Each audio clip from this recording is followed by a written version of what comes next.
સમાચારમાં આગળ વધીએ ધોરાજીમાં તંત્રના વાંકે પ્રજાજનો રસ્તા પર પટકાઈ રહ્યા છે।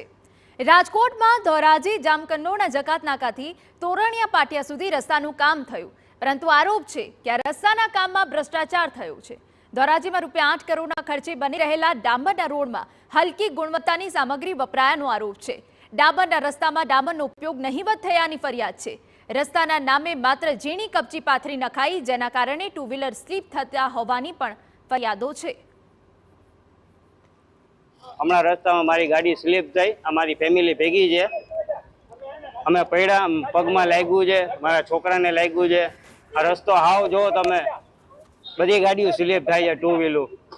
અત્યારે જુનાગઢ રોડનું કામ, ડામરનું કામ ચાલુ થયું છે અને ડામરમાં લોટ પાણી લાકડા ઘેરા છે। તમે જોવો કેનાલીથી છે મારી વાડી સુધી હાવ ડામર નાખી દીધી। હમણાં 2 વ્યક્તિ પડ્યા છે, એના દવાખાના મૂક્યા ને છોકરાને ઘરે મૂક્યા છે। તો હમણાં અટાણા પાછા કેનાલ પાસે 2 માણસો બીજા પડ્યા, જુનાગઢ આવતા હતા, એને લાગ્યું છે બિચારાઓને। અને આ રોડની અંદર ફસર જાય છે। અમારું કેવું છે કે રોડ બનાવે તો સારો બનાવે। આ રોડ પરિસ્થિતિ કેવી છે? અરે હાવ ખરાબ। આવો રોડ તો ગીરના ગામડામાં ન કે શહેરમાં। રસ્તા પર ટુ વ્હીલર સ્લીપ થવાની અનેક ફરિયાદો ઉઠી। કેટલાક લોકોને ઇજાગ્રસ્ત થતા સારવાર માટે ખસેડાયા।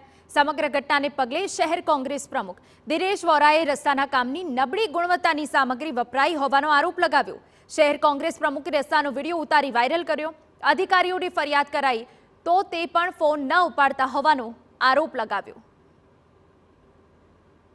કરોડો રૂપિયાના ખર્ચે જુનાગઢ રોડ, જમનાવર રોડ અને જામકંડોરણા રોડનું ખાતમુહૂર્ત કરવામાં આવ્યું।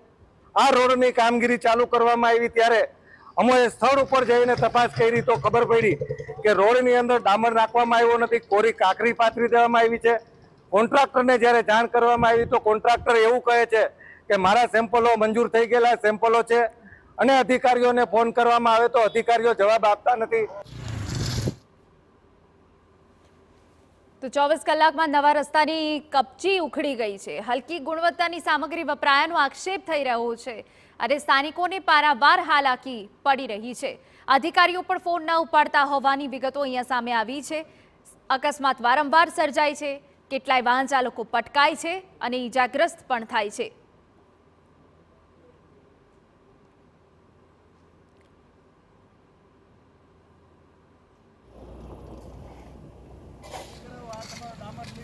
તો ધોરાજી જામકંડોરણા જકાત નાકાથી તોરણિયા પાટિયા સુધીના રોડની હાલત અમે આપને બતાવી રહ્યા છે। 8 કરોડના ખર્ચે રસ્તો તો તૈયાર થયો, પરંતુ રસ્તો પર વાહન ચલાવવા જેવો નથી। કપચી ઉખડી ગઈ છે અને જેમાં વાહન ચાલકો પટકાય છે, ઈજાગ્રસ્ત થાય છે અને સ્થાનિકોને પારાવાર હાલાકીનો સામનો કરવો પડે છે। માત્ર 24 કલાકની અંદર જ આ રોડની કપચી ઉખડી ગઈ। હલકી ગુણવત્તાની સામગ્રી વાપર્યાનો પણ અહીંયા આક્ષેપ ઉઠ્યો છે।